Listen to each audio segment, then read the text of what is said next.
The heartthrob who ate the same 2 meals every day lived in a 10-a-month apartment despite being Hollywood royalty, and may have inspired West Side Story during a casual Fire Island party conversation. Montgomery Clift wasn't just another pretty face.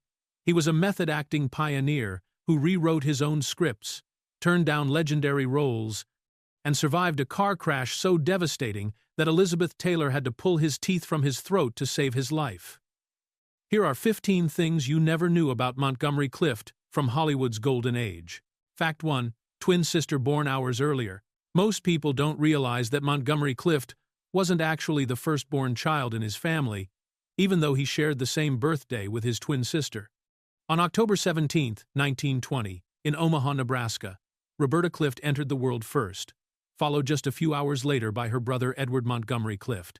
This meant that technically, Montgomery was the younger twin by those precious few hours, though both siblings would always share the same birth date. What makes this family story even more interesting is that Roberta later decided to go by a completely different name. She eventually chose to be called Ethel, which was actually their mother's name, creating a somewhat confusing family dynamic where both mother and daughter shared the same name. The original Ethel was nicknamed Sunny by the family, which helped distinguish between the two, but it still led to plenty of mix-ups over the years. The twins grew up incredibly close, along with their older brother Brooks, in what would become a very unconventional household. Their mother Sunny had grand dreams of aristocratic living and insisted on raising all 3 children as if they were European nobility, complete with private tutors and extensive travels across the continent. This meant that Montgomery and Roberta, despite being born in small-town Nebraska, spent much of their childhood moving between different countries and learning multiple languages. Roberta proved to have remarkable longevity compared to her famous twin brother.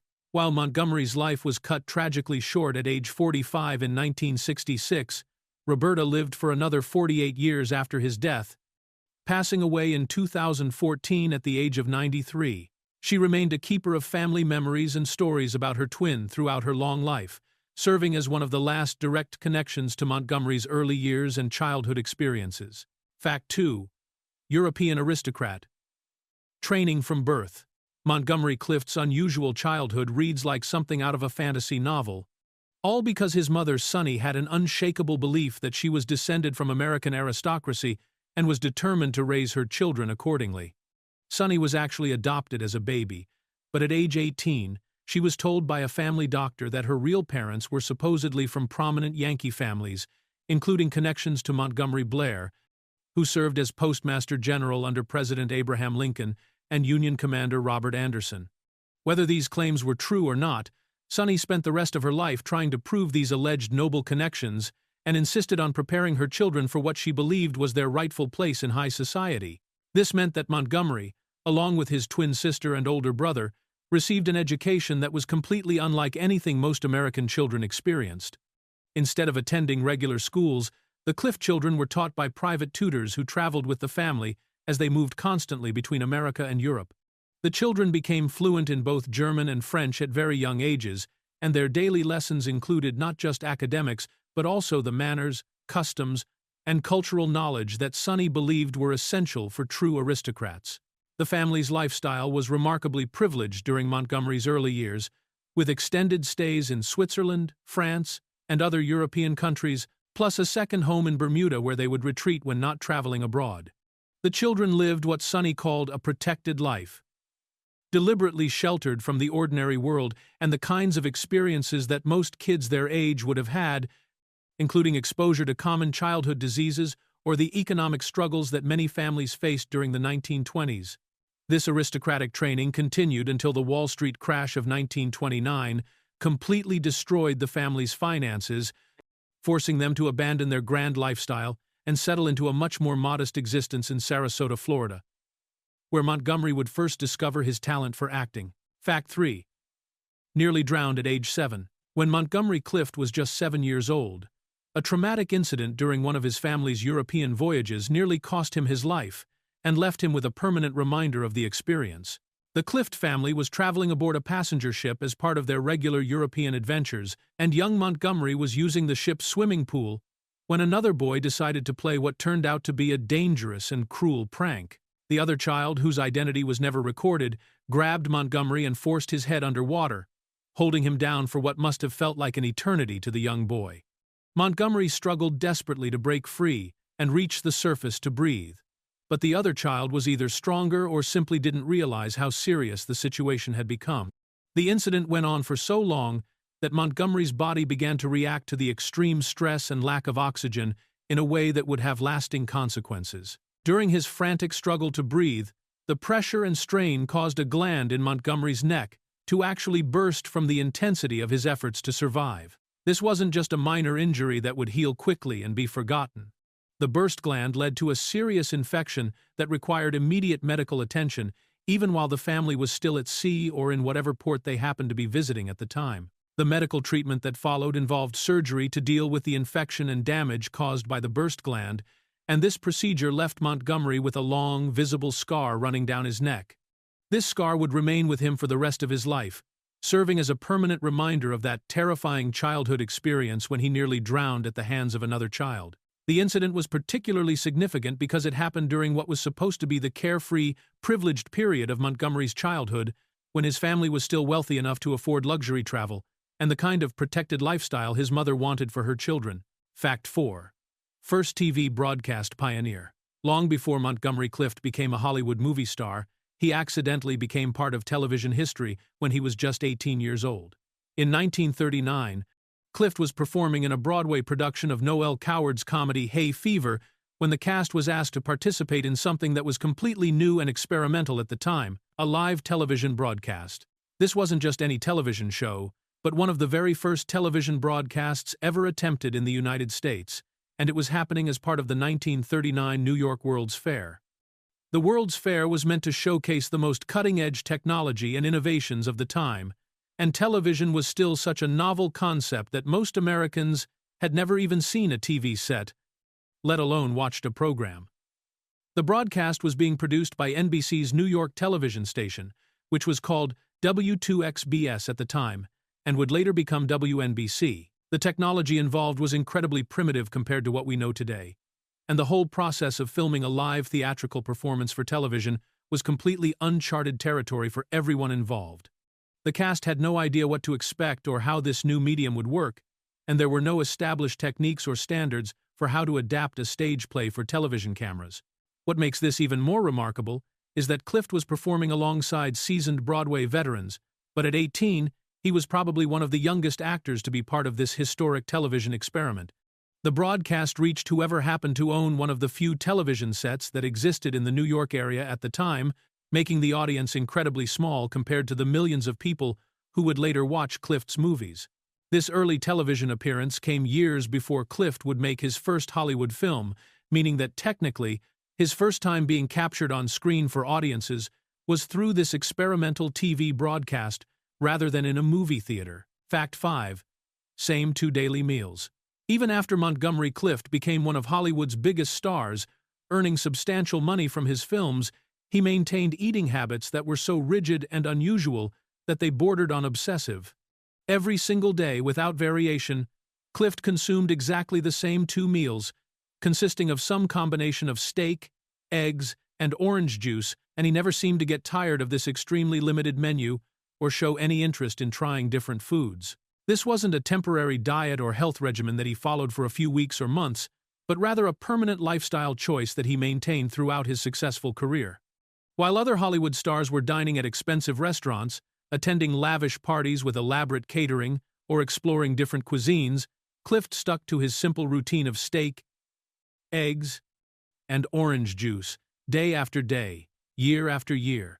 His living situation was equally surprising for someone of his fame and financial status.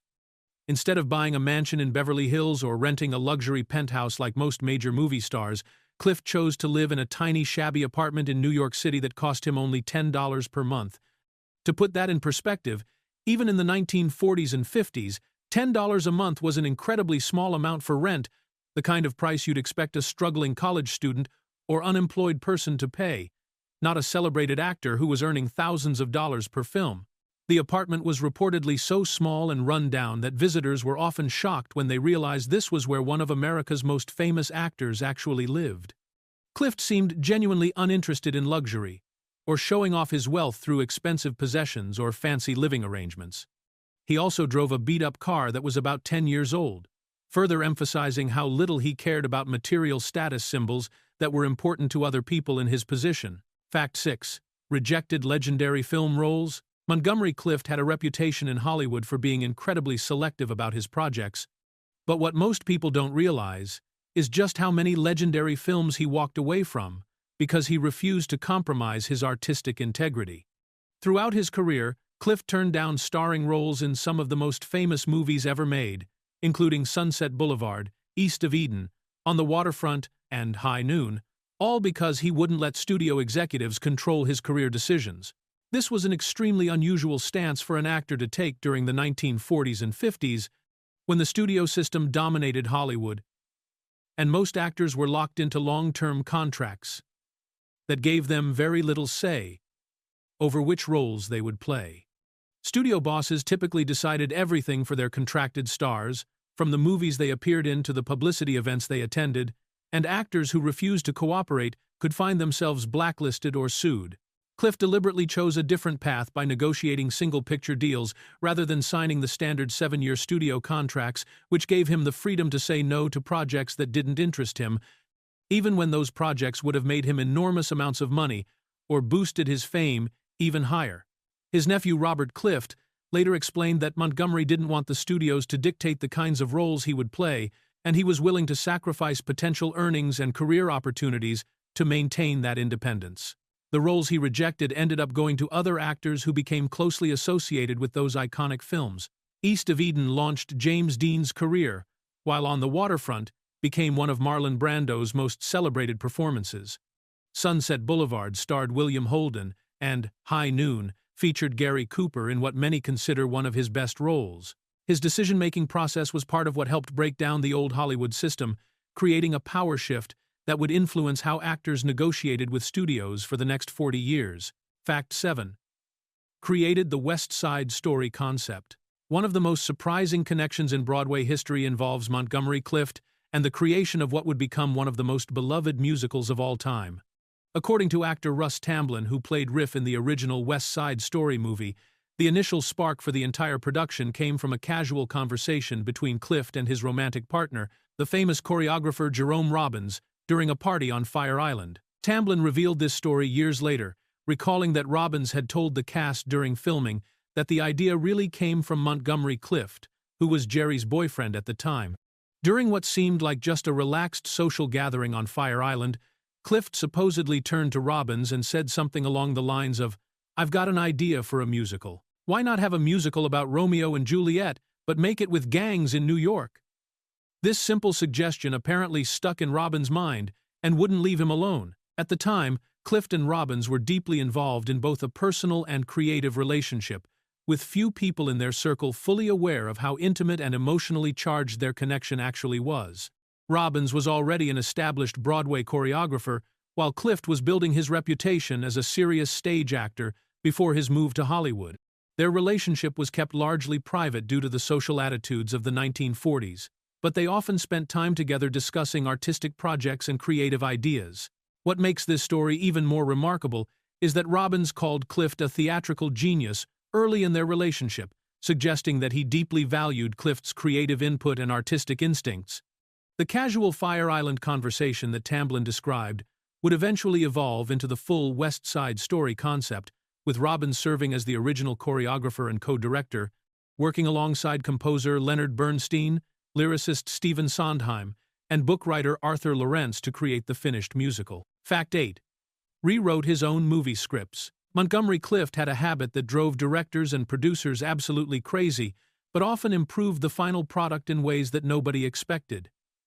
He would spend his evenings after filming staying up late into the night, completely rewriting his dialogue and sometimes entire scenes because he felt the original script wasn't authentic or realistic enough for his character. This wasn't just minor tweaking of a few words here and there, but major overhauls that would change how his character spoke and behaved throughout the entire film. The most famous example of this obsessive script revision happened during the making of The Search in 1948, which was only his second movie but became the film that established him as a serious Hollywood actor. Clift was so dissatisfied with the quality of the original screenplay that he took it upon himself to rewrite large portions of his character's dialogue, working night after night to make the words sound more natural and believable when spoken aloud. What makes this story particularly ironic is that Clift's extensive rewrites and improvements to The Search were so effective that they actually helped the original screenwriter win an Academy Award for Best Screenplay, even though much of what appeared in the final film had been changed by Clift himself. The original writer received all the credit and recognition for work that had been significantly altered by the actor, but Clift never complained about this or tried to claim any of the writing credit for himself. This pattern of late-night script revision became one of Clift's trademarks throughout his career, and while it sometimes created tension with directors who wanted to stick to the original screenplay, it also resulted in more authentic and memorable performances. Clift genuinely believed that actors had a responsibility to make their dialogue sound like something real people would actually say, rather than just reciting whatever words had been written for them on the page. Fact 9. Only one suit and beat-up car. Montgomery Clift's approach to material possessions was so unusual for a Hollywood star that it genuinely puzzled people who knew him and even caught the attention of major magazines. Despite earning substantial money from his successful films, Clift owned exactly one suit, which he wore to every formal occasion, premiere, and important meeting throughout his entire career. This wasn't because he couldn't afford more clothing, but because he simply seemed uninterested in fashion or maintaining the kind of wardrobe that other actors considered essential for their public image. His transportation was equally modest and practical rather than glamorous. While his fellow movie stars were driving expensive luxury cars and showing off the latest models from prestigious manufacturers, Clift drove around in a beat-up car that was about 10 years old and looked like something a college student might own. The vehicle was so unremarkable and worn-looking that people were often surprised to discover it belonged to one of Hollywood's most famous leading men. The contrast became even more striking when you looked at how Clift chose to spend his free time compared to other actors in his position.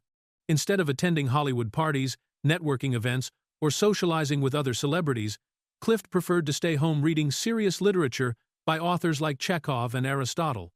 He would spend hours studying philosophy, classic plays, and economic history, treating his free time like a personal education program rather than an opportunity for entertainment or career advancement.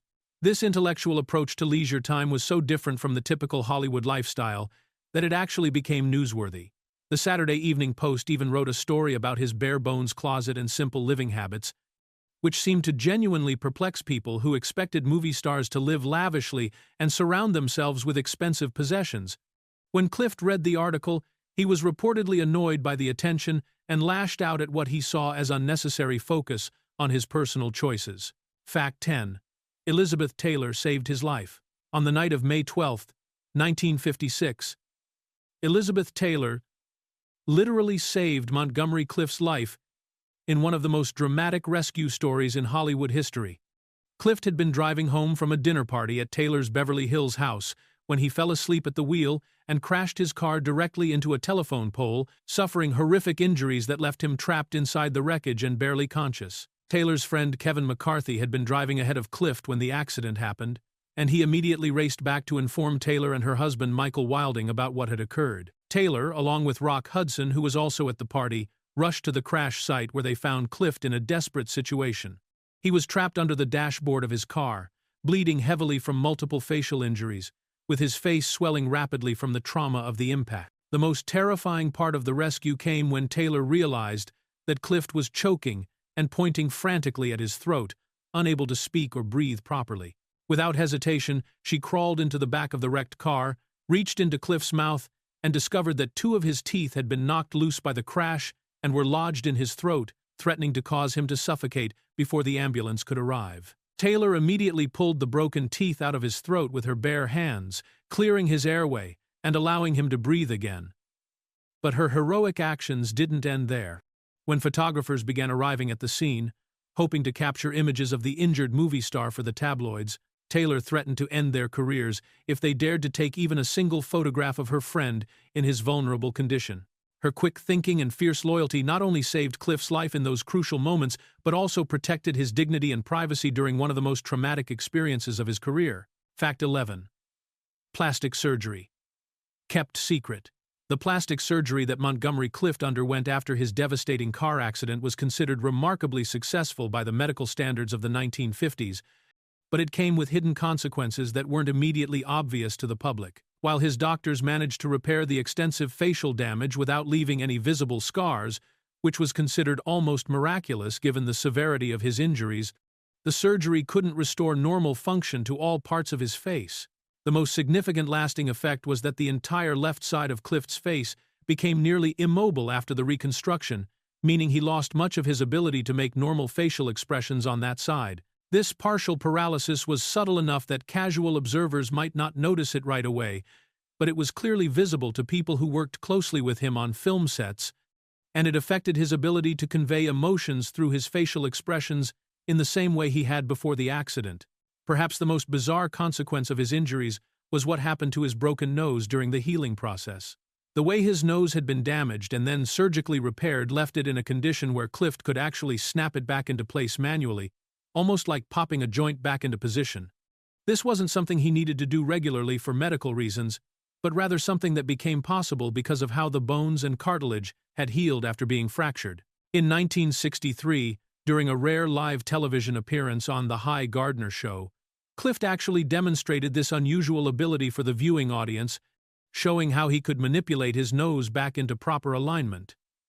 This was one of the few times he spoke publicly about the physical effects of his accident and the specific injuries he had sustained. The interview was particularly notable because Clift rarely discussed his accident or its aftermath in public, preferring to keep the details of his medical treatment and ongoing physical challenges private throughout the remainder of his career. Fact 12. Instantly vomited at James Dean's death. One of the most unexpected and revealing moments in Montgomery Clift's life happened when he learned about James Dean's fatal car crash on September 30, 1955. Despite the fact that Clift had never actually met James Dean in person or had any kind of personal relationship with the younger actor, his physical reaction to the news was immediate and shocking. He instantly threw up upon hearing that Dean had been killed in the accident. This violent physical response was particularly strange because the two actors moved in completely different circles within Hollywood and had no personal connection whatsoever. Dean was 24 years old and had only made 3 major films before his death, while Clift was 34 and already an established star, with several acclaimed performances behind him.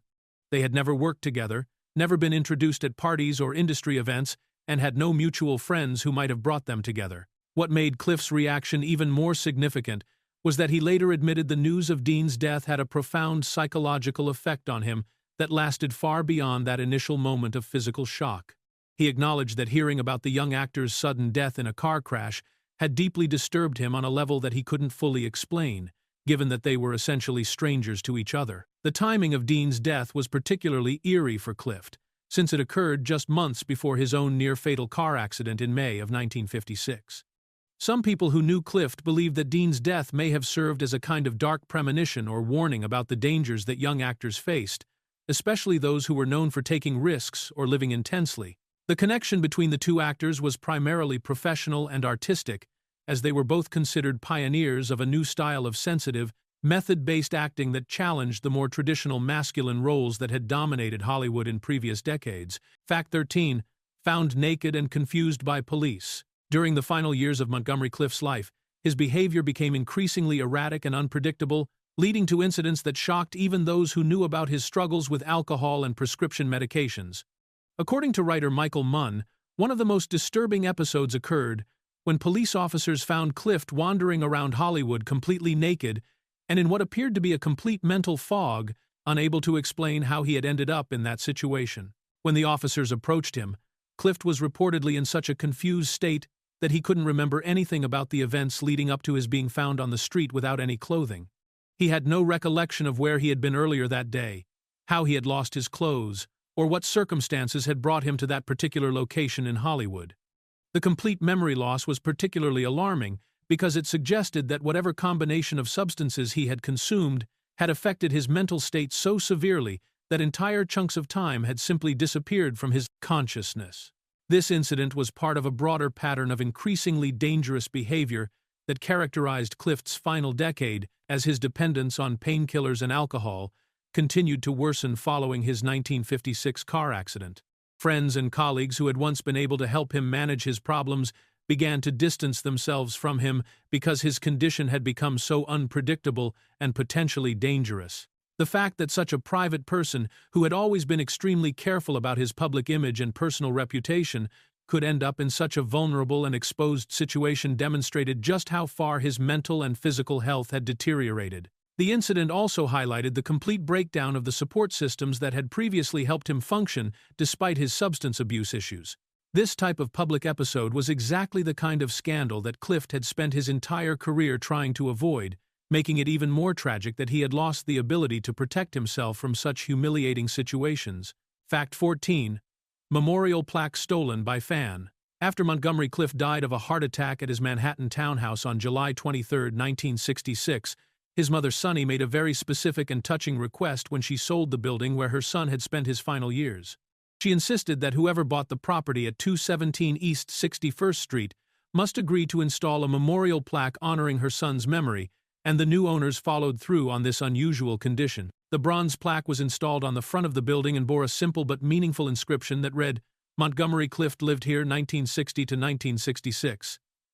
This wasn't just any random apartment where Clift had stayed temporarily, but the actual home where he had died, making it a significant location for fans who wanted to pay their respects to the actor who had meant so much to them during his brief but influential career.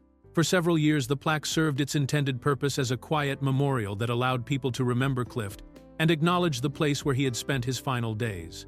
Fans would occasionally visit the building to see the plaque and perhaps leave flowers or other small tributes, treating it as an unofficial shrine to the beloved actor who had died far too young at the age of 45. However, at some point after the plaque had been in place for a while, it mysteriously disappeared from the building entirely. Nobody witnessed the actual theft, and no suspects were ever identified, but the assumption among those familiar with the situation was that a devoted fan had decided to take the memorial plaque for their personal collection or shrine. The theft left no trace behind except for the mounting hardware that had once held the plaque to the building's exterior wall. Today, visitors to the address would have no way of knowing that Montgomery Clift had once lived and died there, since the stolen plaque was never replaced, and no other memorial marker was installed to take its place. Fact 15. Worked for free on Oscar film. By 1961, Montgomery Clift's reputation in Hollywood had been severely damaged by his increasingly erratic behavior and substance abuse problems, making it extremely difficult for him to find work in major productions. When the opportunity arose to appear in Judgment at Nuremberg, a prestigious courtroom drama about the Nazi war crimes trials, Clift was so desperate to be part of the project that he made an extraordinary offer to the producers that demonstrated just how much the role meant to him personally and professionally. Rather than negotiating for his usual salary or trying to secure the kind of payment that a star of his caliber would normally command, Clift told the filmmakers that he would work for expenses only, meaning he would essentially perform for free, as long as they covered his basic costs like transportation and accommodation during filming. This was an almost unprecedented arrangement for an established actor, especially one who had previously been nominated for Academy Awards and commanded substantial fees for his performances. The role he was so eager to play was that of Rudolf Peterson, a Polish man who testified during the trials about being sterilized by the Nazis, a deeply emotional and challenging part that required him to convey intense trauma and vulnerability. Clift felt a strong personal connection to the character and the subject matter, believing that this was exactly the kind of meaningful, socially important project that he wanted to be associated with. Regardless of the financial considerations, his gamble paid off in ways that went far beyond money, because his powerful performance in Judgment at Nuremberg earned him his fourth and final Academy Award nomination, this time for Best Supporting Actor. The nomination proved that despite all his personal struggles and professional setbacks, Clift could still deliver the kind of compelling, emotionally honest performances that had made him famous in the first place, and it provided a fitting capstone to his troubled but brilliant career.